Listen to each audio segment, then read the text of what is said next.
자, 에어부산. 이 에어부산은 그쵸, 아시아나랑 관계가 있죠. 오늘 제가 방에서 아시아나 글 진짜 길게 써드렸거든요. 같다고 보시면 돼요. 에어부산이나 아시아나나 아시아나 아이디티나.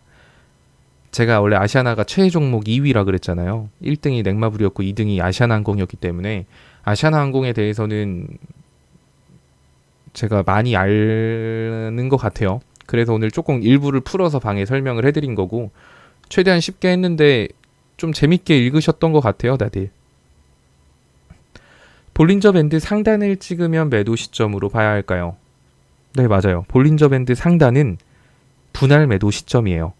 볼린저 밴드 상단을 돌파하면 슈팅이 나오거든요. 근데 볼린저 밴드 상단을 돌파할 확률이 보통 10% 이내라고 생각하시면 됩니다. 그러면은 이 자리를 뚫으면 더 많이 간다라는 걸 알지만 확률이 10%밖에 안 돼요. 그럼 현 구간에서 볼린저 밴드 상단을 만났을 때 일부라도 수익을 챙겨 놓고 남은 물량을 가지고 보는 게 맞다는 거죠. 그러니까 항상 생각하실 때 목표가 잡을 때 어디로 목표가 잡을지 전 모르겠어요 하시면, 첫 번째로는 단순하게 생각해서 저항선을 목표가로 잡고 볼린저 밴드 상단을 목표가로 잡으셔도 됩니다. 뭐 좀 더 구체적으로 가면 뒤에 거래량도 볼 거고 차트 형태도 보고 할 거겠지만, 일단은 이것부터 기초부터 하나씩 하는 게 좋겠죠. 항공 관련주, 제주항공. 사실 지금 항공주는 그 방에서도 말씀을 드렸지만 투자로서 매력이 엄청 높다라고 할 수가 없어요. 그 항공주마다 개별 이슈가 터질 순 있을지언정 그냥 시장이 평이하게 올라간다라고 해서 항공주가 다른 종목처럼 잘 올라갈 가능성은 높지 않거든요. 항공주로 5% 먹을 확률보다 다른 종목, 항공주로 5% 먹을 난이도가 다른 종목 10% 먹을 거랑 똑같거든요. 그럴 바에 굳이 항공주 할 필요가 없는 거죠. 특히 저가 항공사들, 그 소형 항공사들 같은 경우는 코로나 시장에 너무나도 직격탄을 맞고 있는 상황이라서 이 친구들이 보통 많은 매출을 내는 거는 동남아도 가고 일본도 가고 중국도 가는 그런 노선 여행객들의 왔다 갔다 운임료를 가지고 돈을 버는데 코로나 때문에 완전 막혔죠. 근데 다행히도 대한항공하고 아시아나가 2분기 때 실적을 어느 정도 낼 수 있었던 건, 대형 항공사 같은 경우는 화물 운송을 하기 때문에 그 화물 운송에 대한 매출이 확 올랐거든요. 그러니까 얘네들 같은 경우는 어찌 보면 코로나 시장이 지속이 된다라고 하더라도 그 매출 올라갈 건덕지라도 있거든요. 좀 엮을 만한 것들이 있는데, 그 저가 항공사들 같은 경우는 지금 시장에선 넘기세요. 차트 좋다고 들어가거나 그냥 순간 개별 이슈 가지고 막 슈팅 나왔을 때 화들짝 놀라서 추격 매수하면 그대로 물릴 가능성이 높습니다. 오늘 제가 짚어드렸던 대한항공, 아시아나항공 이렇게 두 개로 보시면 되고, 아시아나항공 안에는 에어부산하고 아시아나 아이디티도 있기 때문에 묶어서 생각을 하시면 돼요. 오늘 좀 길게 해드렸던 그림만큼 읽어보시면 엄청 도움 되실 겁니다.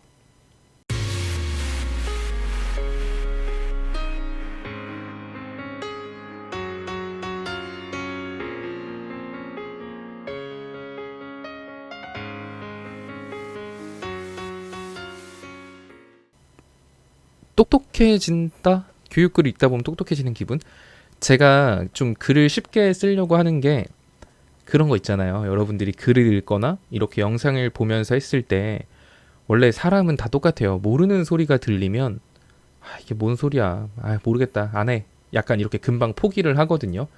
근데 막 제가 좀 풀어서 설명하고 예시를 들고 재미있게 설명을 하면 읽다 보면 좀 재밌는 걸 느낄 때도 있잖아요. 재밌다. 공부도 그런 거라고 하잖아요. 재밌어야 뭐 더 하는 거지. 재미없으면 안 하잖아요. 그러니까 주식에 좀 재미를 붙이시라고 제가 좀 쉽게 설명을 하는 겁니다.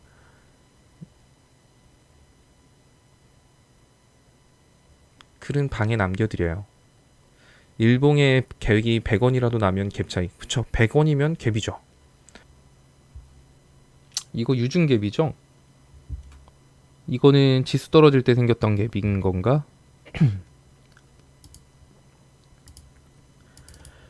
자, 한창 같은 경우는 그랬던 거죠. 지수 때문에 떨어진 갭이면 이 갭자리는 메꿀 거예요. 근데 왜냐하면 지수가 떨어진다라는 거가 회사 가치가 떨어지는 일은 아니니까. 그런데 유증 같은 경우는 회사 가치가 떨어지는 일이에요. 유증갭이 발생된 거죠. 지수갭 있으니까 여기까지 무조건 가라고 하기에는 최근에 발생된 갭부터 일단 해결을 해야 될 거 아니에요. 회사 가치를 떨궜던 일부터. 자, 유상증자는 회사가 돈이 없으니까 합니다. 보통은 재무가 안 좋거나 할 때. 초록뱀 같은 경우는 사실 우리 진짜 많이 먹었잖아요. 초록뱀도 제가 영상에서 이거 1,900원 무조건 간다라고 했죠.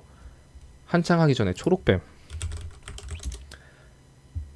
물론 1,900원까지 딱 가진 않았죠. 1,880원까지 가긴 했는데 제가 초록뱀은 1,900원, 1,900원 박스권 상단까지는 무조건 간다라고 했어요. 그렇게 말씀드렸던 게 얘네들이 유증을 했던 거는 다른 회사랑은 다르게 재무가 안 좋아져서 유증을 한 게 아니라 회사를 더 키우려고 유증을 했기 때문에 다른 종목 유증하고는 느낌 자체가 달라요. 그런 이유들이 있고 실적도 흑자 전환을 했기 때문에 제가 적자일 때 박스권 형성을 했던 그 부분 상단까지는 간다라고 말씀을 자신 있게 드렸던 거예요. 그러니까 이런 식으로 유증을 하게 되면 회사 가치는 보통 떨어져요. 얘 같은 경우는 회사 가치가 떨어지는 유증이 아니었어요. 근데 한창 같은 경우는 재무가 안 좋아서 유증을 했겠죠. 볼까요?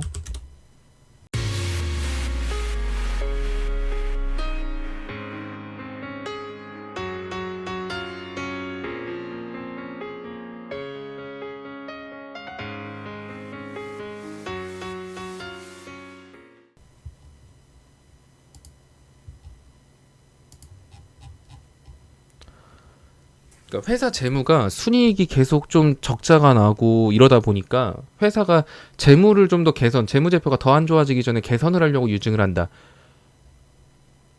주주들한테 돈을 받는다라는 건 돈은 자기들이 회사가 돈 열심히 벌어가지고 회사를 운영해야지 자기들 재무 구조를 개선하기 위해서 주주들한테 돈을 달라 그런다? 그러니까 그런 회사는 가치가 없는 회사가 되는 거니까 주가가 저렇게 개파락이 나오는 거예요. 위에 시장갭, 지수갭이 있다고 하더라도 일단 이 회사의 가치가 회복되는 게 우선이겠죠. 근데 유증갭 같은 경우는 메꾸려면은 언제 메꿀지는 모르겠는데 메꾸려면은 종목마다 차이가 좀 존재하는데 한참 걸리는 종목들도 존재합니다. 안 메꾸고 그냥 집에 가는 종목들도 있긴 해요.